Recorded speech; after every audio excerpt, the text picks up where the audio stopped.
Pourquoi la cuisine aurait-elle la primeur des concours en tout genre? Les Olympiades des métiers ne font aucune distinction. Nous avons suivi deux jeunes apprentis du lycée Pigné-Neuf de Beaupréau qui prendront part à la compétition. Les concours destinés aux apprentis sont légion dans notre pays. Les plus prestigieux d'entre eux permettent aux jeunes d'acquérir une notoriété au sein de leur profession.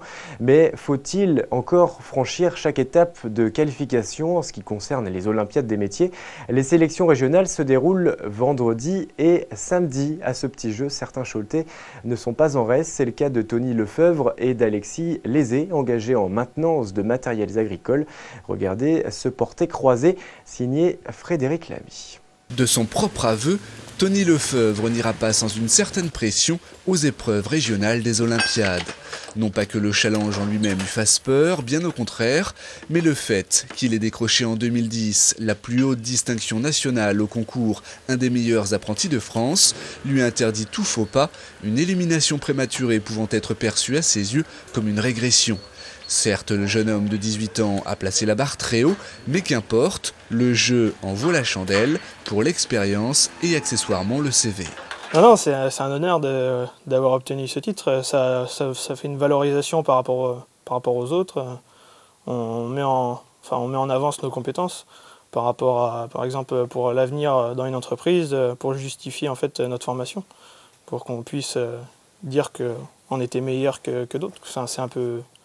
C'est un peu bête, mais c'est ça. Ils seront 10 des Pays de la Loire à se présenter ce week-end à Angers, dans la catégorie maintenance des matériels agricoles.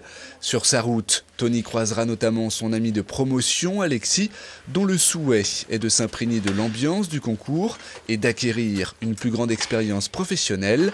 Ce dernier endossera pour l'occasion le costume de challenger. 2 jours lui seront accordés pour convaincre. Le concours il se passe sur 2 jours. On a 4 épreuves à faire de 2 heures. Donc la première épreuve, c'est une épreuve diagnostic hydraulique sur un télescopique. Une deuxième, diagnostic électricité sur un tracteur. Et 2 autres, c'est un réglage d'un semoir monograine et une mise en route d'un bol mélangeur. Si la liste des candidats pour l'épreuve régionale comporte 10 noms, un seul subsistera à l'issue du week-end. Le regagnant sera invité à représenter les Pays de la Loire lors des phases nationales programmées en novembre prochain à Clermont-Ferrand.